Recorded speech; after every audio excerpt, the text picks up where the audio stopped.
I'm going to talk to you about the product that turned Youngevity into a publicly traded company, our Java Fit Coffee. We're very excited about this. We're the proud owners. This includes all the stockholders, or proud owners of the actual coffee plantations in Nicaragua. We own the roasting and packaging facilities in Miami, and we're a complete coffee company. It's become a large portion of our sales and interface with the general public in Europe. We're talking about cruise ship lines, and also here in the United States. It's a big, big part of our market, and we just are very, very proud of this organic, fair trade coffee. Very few people have totally organic, fair trade coffee. We're the guys that have fair trade coffee. We have both the premium roast, we have the premium roast decaf. We also have many flavored. My favorite, of course, is the premium roast, but I also like the flavored hazelnut cinnamon flavor, which is in the premium roast coffee. Is really, really great stuff. I urge you to try it out if you're a coffee drinker. Now, why is America a coffee drinking company? I want you to get a hold of the book, Energy Crisis. And the book, Energy Crisis, will talk to you about the history of coffee in the United States, why we started out as a coffee drinking country, became the first coffee drinking country. And then also talk to you about all the sugar substitutes, those that are natural, such as stevia and herb, and many others that are natural. Some of them have no calories in them because they're not absorbable. They're actually fractions from molasses. These are natural ones. There's 2 of them on the market, and we like those. And because they're fractions of molasses, just like crude oil, there's various fractions. You can get brown sugar and white sugar, and these sugar substitutes. They're not artificial, but they're just fractions of molasses. And then there are the artificial ones. We go into those, and we have comparisons of sweetness, comparing them with the table sugar. And so we're very, very excited about this.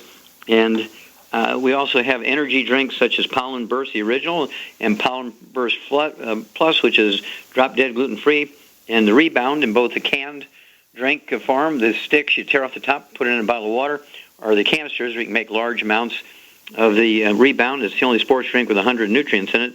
And all these products and the history of these drinks, compared with all the other sort of wannabes on the market, a lot of the sports drinks have 1 nutrient, 2 nutrients, 6 nutrients. Our Rebound has 100 nutrients, okay? And, of course, the history of coffee, again, is in the book, Energy Crisis. The history of tea is in there. And actually, it was all part of a political resistance to King George's taxing of tea to fund his personal events in England and Europe, both wars and personal things. And the Boston Tea Party was part of this resistance by Samuel Adams, who got this band of his people who were part of the wonderful resistance to the British, and they dressed up like Indians, and they threw the tea, the king's tea, his personal tea, into Boston Harbor, the Boston Tea Party, and we began to drink coffee as a protest. We're drinking coffee. We're not going to drink your tea anymore, so we're not going to pay your taxes. And, of course, there's health benefits to coffee. It has all kinds of great antioxidants in there. Any disease that has a piece to it related to inflammation, inflammatory stuff, and has to do with free radical damage, you're going to want the Java Fit coffee.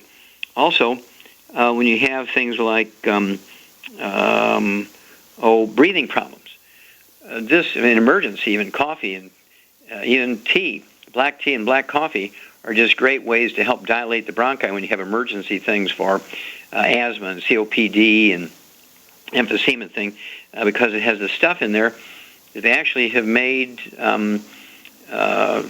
medicines, over-the-counter medicines for asthma, using the stuff out of coffee. So you can read all this material in the book, Energy Crisis, and it's really quite a history of coffee and tea and energy drinks and sports drinks and how they differ and how they compare. And if you're going to drink our coffee, our Java Fit coffee, either the premium roast decaf, or the flavored coffees, if you're going to drink our energy drinks and our sports drinks, I urge you to get a hold of the book Energy Crisis and learn the history of this and why these things work. And it's just kind of a funny history on coffee. It started out in Ethiopia as a wild bush, and a priest was there doing his missionary work, and he sees all these goats doing backflips and running around up trees and doing backflips and all kinds of crazy stuff. He found out they were eating these little red beans. They call them cherries, the coffee bean cherries. And they're eating these things, and so he started eating them, and he felt like running up trees and doing backflips too.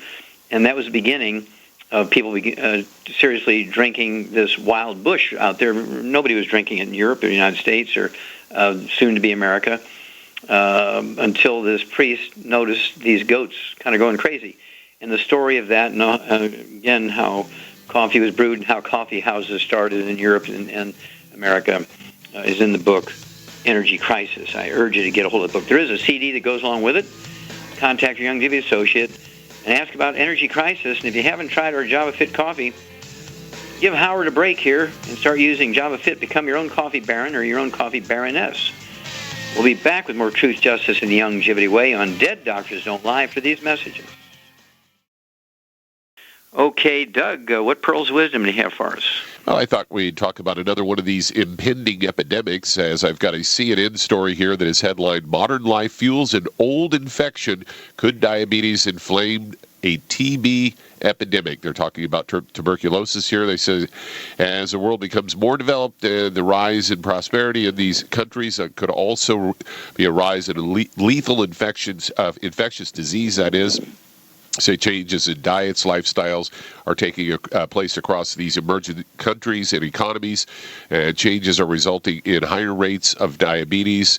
And they say the condition decreases the body's ability to produce insulin, absorb glucose from the bloodstream, and affects 382 million globally in 2013. According to the International Diabetes Federation, they predict that over 70% of type 2 diabetics can be diabetes, that is, can be prevented or delayed with the adoption of healthier lifestyles. They say diabetes also triples the risk that a person will develop TB. They say 9 million people developed TB in 2013 and 1.5 million died. According to the World Health Organization, they say increasing numbers of people affected by diabetes could hamper efforts to control new TB infections. A report was published by the International Union Against Tuberculosis and Lung Diseases and the World Diabetes Foundation, warning of a burgeoning co-epidemic of these two diseases. They say infection with TB does not always lead to someone developing the disease, as the bacteria can hide and lie dormant within the immune system.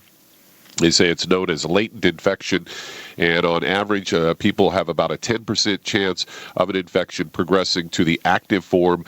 When the integrity of your immune system is compromised, this chance increases. Diabetes reduces people's immunity, according to Dr. Anthony Harries, a senior advisor to the International Union. Goes on to say, globally, we have about 2 billion people with latent TB. Put diabetes into the equation, and you immediately see there is a problem. So there you go, Doc. Another one of these impending disease epidemics that's rolling down the pike at us. And, and diabetes is totally preventable and reversible. Yeah, we can, in legal terms, we can certainly support and promote healthy blood sugar levels. We can support and promote healthy metabolism of sugar and carbohydrates and fats at a cellular level.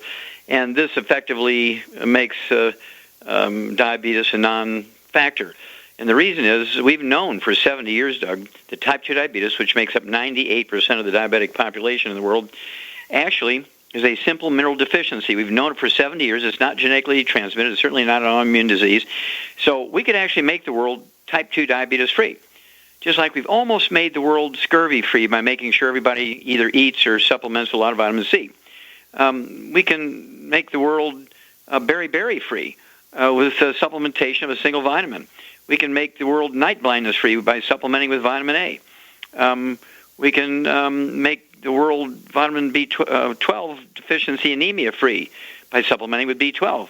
Iron deficiency-free by supplementing with iron. So why not supplement with what we call the healthy blood sugar pack, which has all the 90 essential nutrients to support your immune system, which helps you fend off all kinds of diseases, infectious diseases and parasites and so forth. But also you have that secret sauce, which we call the healthy blood sugar pack, okay? And it will support and promote healthy blood sugar, healthy sugar, carbohydrate, and fat metabolism at the cellular level. And effectively, we could make people's church family, their state, America, the world. We could make the world type 2 diabetes free in less than 2 months. Everybody just jumped on the bandwagon and did our little program. It is that simple. And so I urge everybody to contact their Youngevity associate and say, hey, what is it about this healthy blood sugar pack, and what can it do for me for my blood sugar? Well, stick with us. We'll be back with more Truth, Justice, and the Youngevity Way on Dead Doctors Don't Lie after these messages. Okay, Doug, let's go to callers. Let's head to Alaska. And Doug, you're on with Dr. Wallach. Hello, Doug, you're on the air. Hello, Dr. Wallach. First off, I'd like to thank you for all the wonderful things you do for people all the time. Well, thank you. My wife is about to have a partial hysterectomy, and they say that she has adenomyosis and fibroids, enlarged gallbladder with gallstones, and diverticulous. Okay. Is there anything?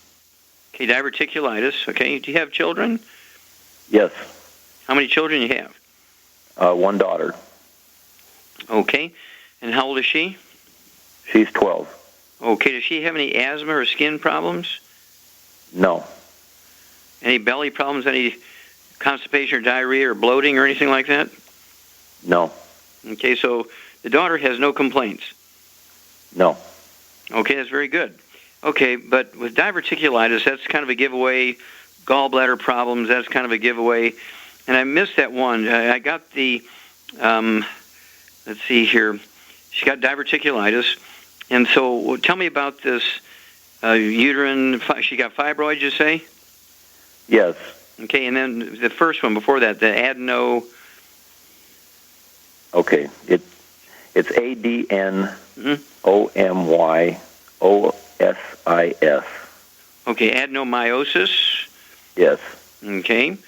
All right, and is that associated with the uterus? Yes, it is. Okay. Yeah, when you have fibroids, this has to do with free radical damage to the smooth muscle of the uterine wall. And a lot of times doctors will call them uterine fibroid tumors because they want to scare women into getting them surgically removed, and I say a partial hysterectomy. And hang on. We'll be back, and we'll kind of give you a dietary program for your wife as well as a supplement program, and maybe we can avoid the hysterectomy. We'll be back after these messages. Okay, Doug, let's go right back to Alaska. And Doug, I just want to make sure the doctor has never suggested that anything your wife had there was a malignancy. Is that correct? But she has pain and bleeding or something like that, and so they're suggesting the partial hysterectomy to deal with the fibroids?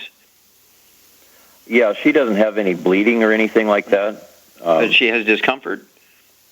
No. She just went in for her annual physical, and they found these fibroids. Okay, and so just because they found the fibroids, they're suggesting partial hysterectomy then? Well, partially. They... Okay, what I'm asking is, did they say she had a malignancy? Does she have a malignant cancer? They did a blood test, and they said it was not cancerous. Okay, good. They say that they're worried about it being, they want to remove it before it is. Okay, well, fibroids don't become cancer. That's nonsense. Okay, so this is kind of a Shar thing here. Shar, here's this woman. She has diverticulitis. She has gallbladder problems and all this other stuff related to free radical damage. What would you do for this lady? I would get her on a gluten-free diet right away, and also for the gallbladder, I'd get her on the ultimate enzymes, which should be able to take care of that problem. Yeah, we call it the gallbladder in a bottle because it does have the ox bile in it. And, of course, getting on a gluten-free diet is going to help her absorb more, make her liver happy. It's kind of funny how the doctors will blame the gallbladder because it has gallstones in it and take the gallbladder out, when really the gallstones are formed in the liver and they drop into the gallbladder. The gallbladder is just kind of an innocent bystander here. And so you have to make the liver happy. And so what does your wife weigh, Doug? 210. And how tall is she? 5'4". Okay. All right, Shar, what would you give this lady as a basic program? I just give her 2 healthy start packs 2.0. Okay, 2 healthy start packs 2.0, drop dead gluten-free. And then, of course, the ultimate ultimate enzymes, the gallbladder in a bottle. I'd have her take 2 of those 2 to 5 minutes before each meal. with a couple ounces of water. And also for the woman's problems here, the fibroids, I would also have.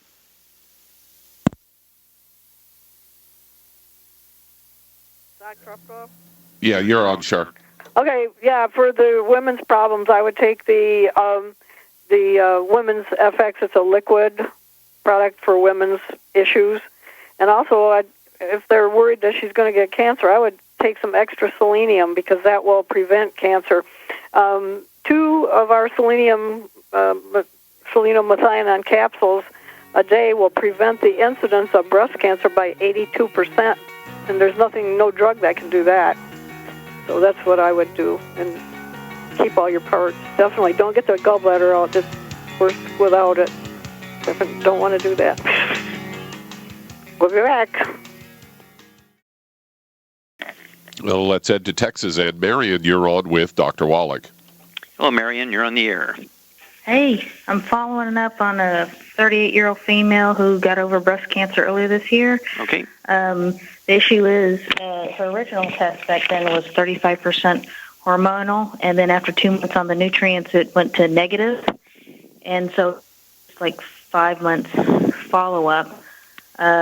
She went back and still on the nutrients. She's like fully nutrified, body's full of antioxidants. So they said her scans were negative, but they said that they sent back that same sample and that same negative sample and said that it came back 60% hormonal. So now they want to put her on the estrogen receptor blockers for 5 years. And of course, we think they're lying, but scans were negative. Again, she's fully nutrified on all of her nutrients and off the bad foods. And we wanted to follow up with you and see if you wanted to do anything else. She switched from Immortalium to Xerofem. Mm-hmm. Okay. Very good. Now, what I would do is have another laboratory, preferably a university laboratory, a surgical pathologist, look at all her slides and all her data and everything. They'd be more objective than another commercial lab who makes money by seeing that all the patients come back with cancer. I'd go, take her, have her send her all her lab data, all the slides and everything to a university and let them have a look at that and make an opinion on it. And that way we can better decide when they start messing around with the data saying, well, yeah, it's negative, now it's not negative, we're going to do this, we're going to do that. So suddenly it sounds like the doctors need a Mercedes payment, doesn't it?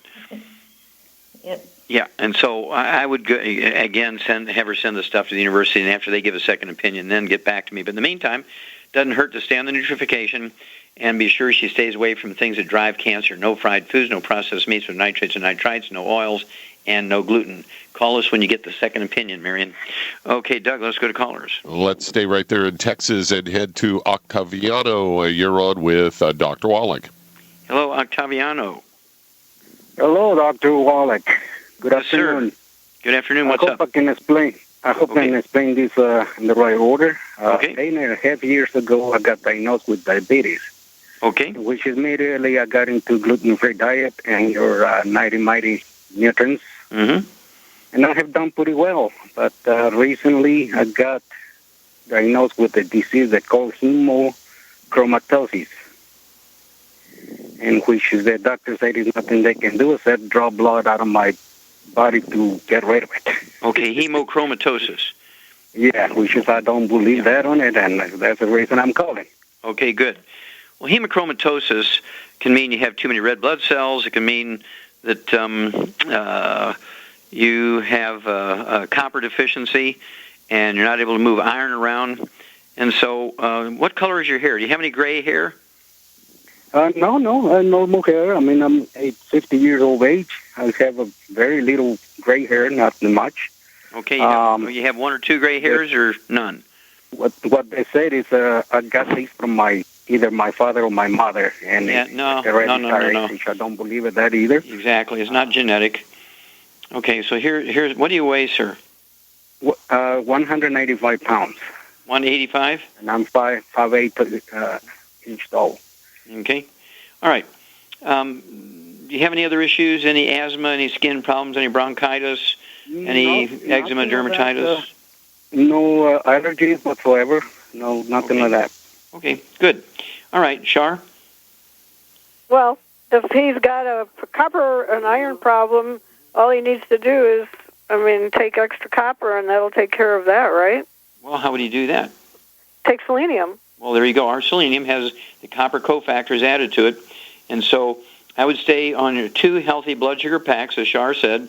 2 healthy blood sugar packs would be 1 ounce of the osteo twice a day, 2 scoops of the Ontane Tangerine 2.0 NutriCrystals twice a day, 3 of the EFA Pluses twice a day, and 3 of the Sweeties twice a day. Be sure you're taking your fasting blood sugar before you medicate yourself, and as your blood sugar goes down, you be sure to reduce your medication. And I'd certainly get on a gluten-free diet.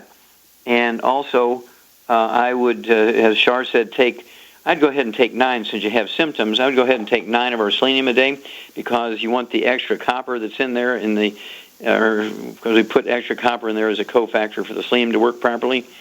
And oftentimes, the hemochromatosis, also you get hemosiderosis, where you get a buildup of iron in the liver and other tissues. This has to do with not enough copper to move iron around as a cofactor. And let's see what that does. Taking blood to solve a problem is like 2,000 years ago when doctors were bloodletting with leeches and stuff like that, and many doctors haven't progressed very far. And so did they put you on blood thinners? Not really. That's she told me that the only way to get rid of that is drawing blood out of my body, which is already in the liver, the iron in the liver. And So you have hemosiderosis, yep. All right. And so, that tends to be a copper deficiency. And so I would get a second opinion from another doctor around there and see if you're at that stage where you really should be taking a pint of blood. And the sick thing about it is, if they do take a pint of blood from you, they just throw it away when they could be using it for somebody else. There's nothing wrong with it. It's just really their sick attitudes there. But anyway, get another opinion. But I would go ahead and take 9 of those Ultimate Selenium a day. That's 3 bottles a month, in addition to 2 of the healthy blood sugar packs. And let us know what the second opinion is about drawing that blood. Okay, Doug, we got time to start another one? Yeah, let's head to California. And Queen, you're on with Dr. Wallach. Hello, Queen, you're on the air. Thank you, Dr. Wallach, for taking my call.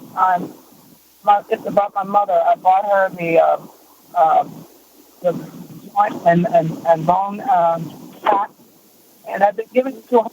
And she had 2 brain strokes, and so she felt like she was stroked. And I rushed her to the doctor, and they said that what I was giving her was too much for her medication that she's taking, and the medication is strong. So I took her off of the joint and bone and all the stuff that I was giving her. Okay, well, how much does your mom weigh? She weighs 160 pounds. Okay, and they're giving her blood thinners because she had a stroke? Yes, they give her blood thinners. Okay, blood thinners, okay. And, but does she have, like, arthritis? Does she have back problems?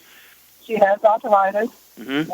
and they have given her, they've taken, she has knee replacement on both her knees.